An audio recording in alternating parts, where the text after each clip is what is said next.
Now, your breaking news and weather authority. The showers and strong thunderstorms will be ending later tonight, followed by clearing across eastern Carolina. Breezy and cool, but with plenty of sunshine for our Saturday.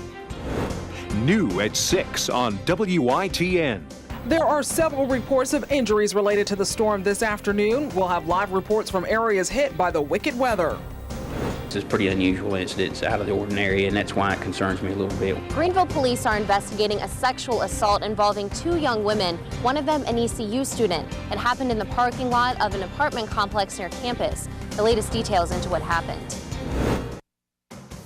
Now, from your breaking news and weather authority, WITN News at 6.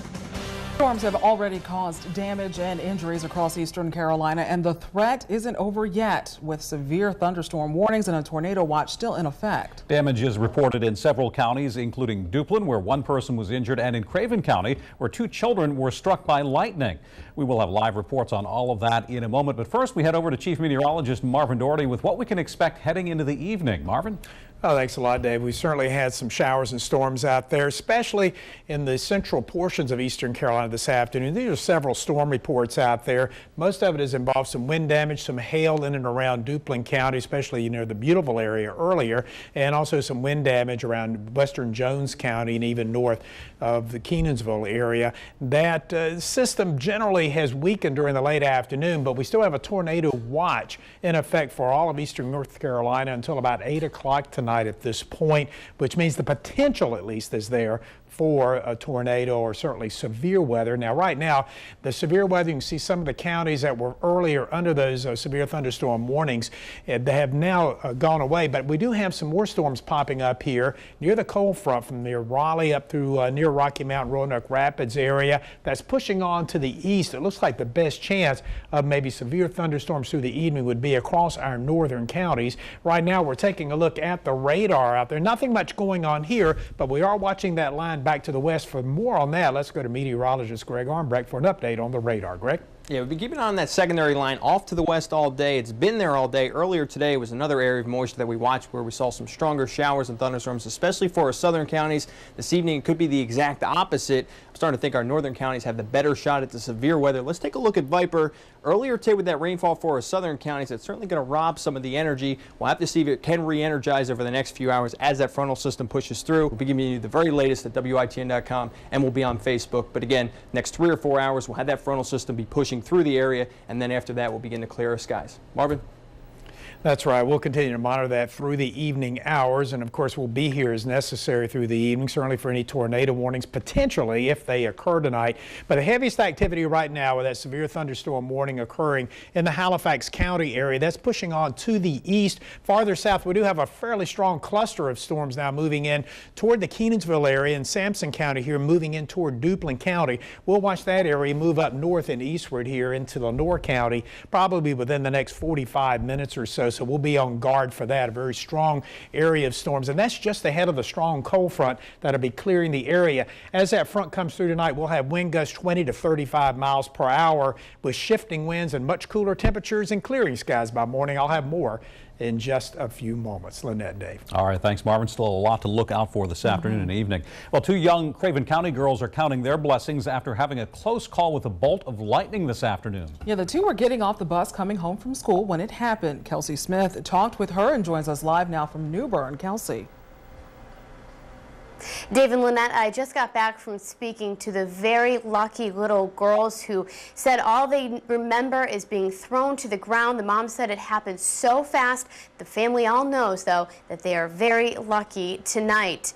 Abby Moorfield, who is 12, and her 9-year-old sister Anna had just gotten off the bus at their home on Oakview Drive. Because of the bad weather, their mother, Deborah Moorfield, had waved the bus down to their house.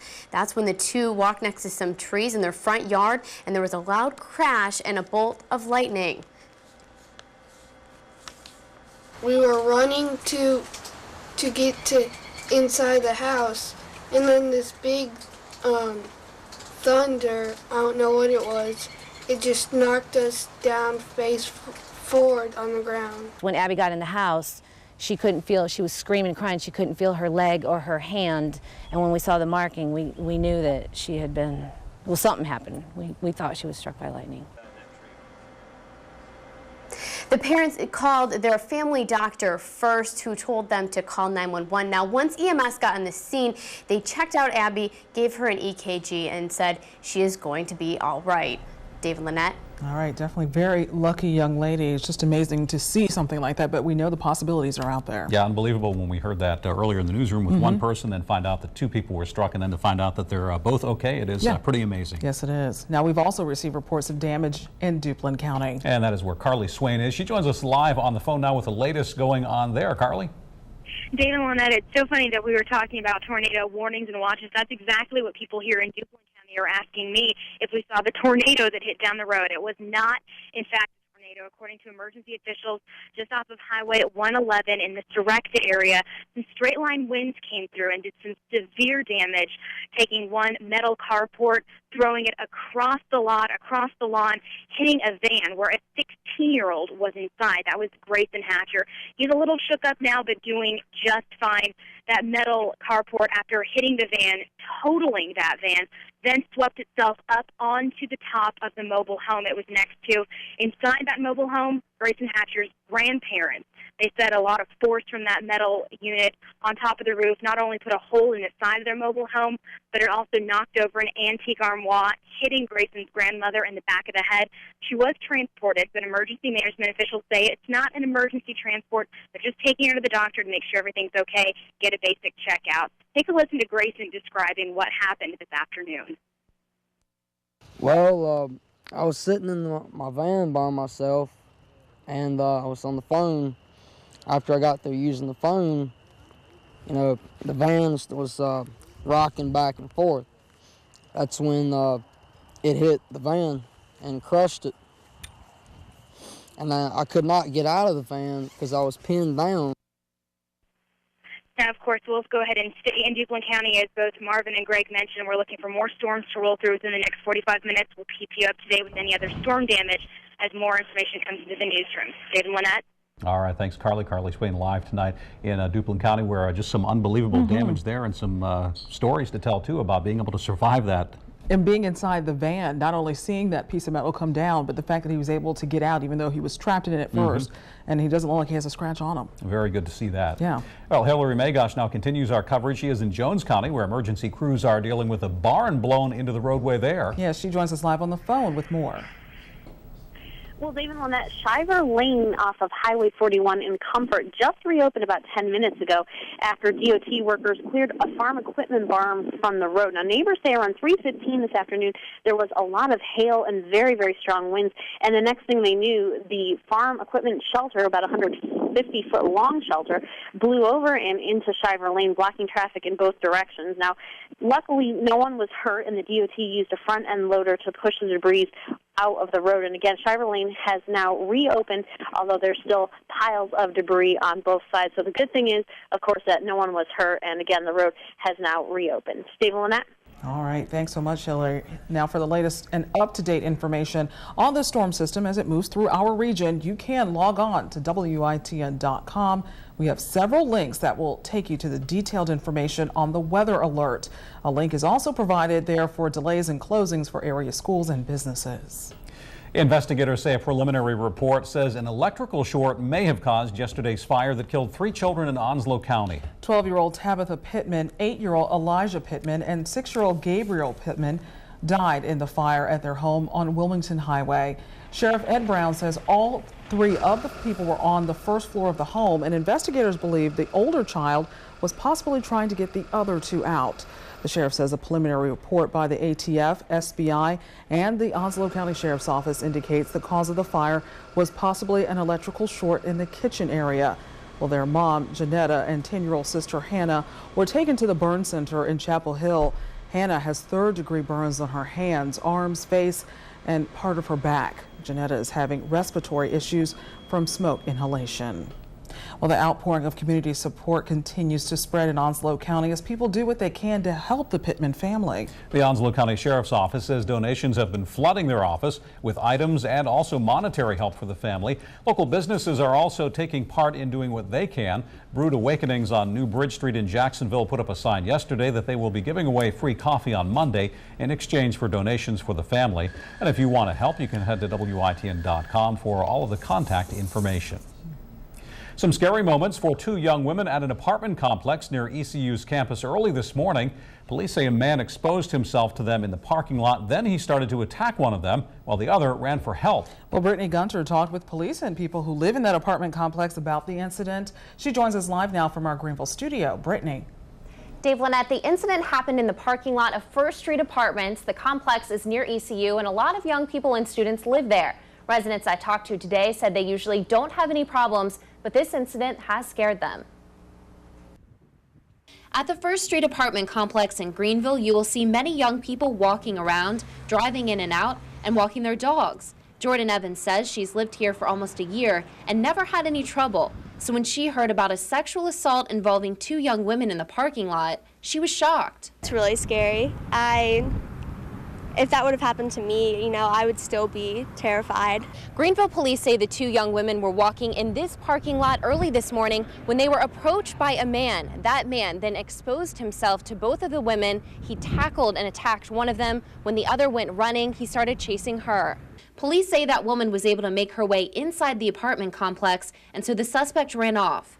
ECU officials say one of the victims is an ECU student. It's a scary incident that's puzzled residents and investigators. I don't know why somebody would do that. I think this is a pretty unusual incident. It's out of the ordinary, and that's why it concerns me a little bit. There are lights surrounding the parking lot, and the complex has 24-hour security, but police say sometimes crime can still happen.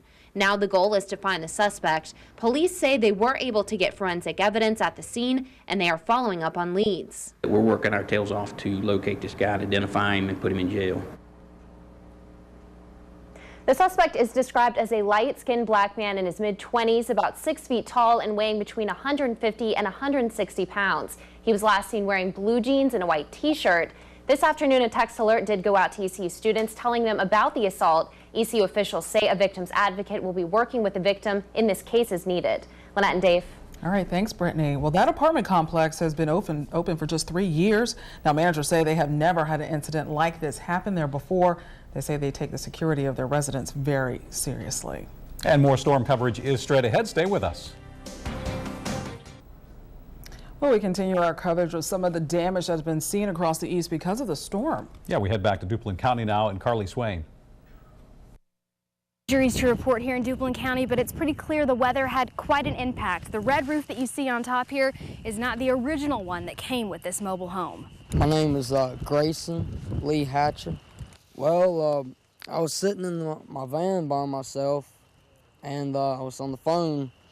After I got through using the phone, the van was rocking back and forth. That's when it hit the van and crushed it. And I could not get out of the van because I was pinned down. Now, my grandma, she is at the emergency room right now. My grandpa's wardrobe just exploded. And that whole spot right there where it's blue, it's nothing but a big hole in the wall. We do know that the grandmother who was inside and hit in the head with that armoire, Melinda Hatcher, is at the hospital. Emergency officials tell us that was not an emergency transport. They just want to make sure she's doing okay. For now, in Duplin County, Carly Swain, WITN News. All right, thanks, Carly, and some damage to report throughout the east today. Yeah, we've seen the storms that have rolled through, and we're just wondering when all of this will finally get out of here. Not soon enough for me. Yeah, I know. But probably 10 or 11 o'clock tonight, it'll clear the coastline, at least the cold front. Well, behind that, clearing skies, nice weather, but still the risk of a few more severe storms during the evening hours. We'll be watching it closely here. High today, 73, early morning low 65, or sunset tomorrow 5:58. Sunrise in the morning at 6:45. Coming up next, your Weather Authority forecast.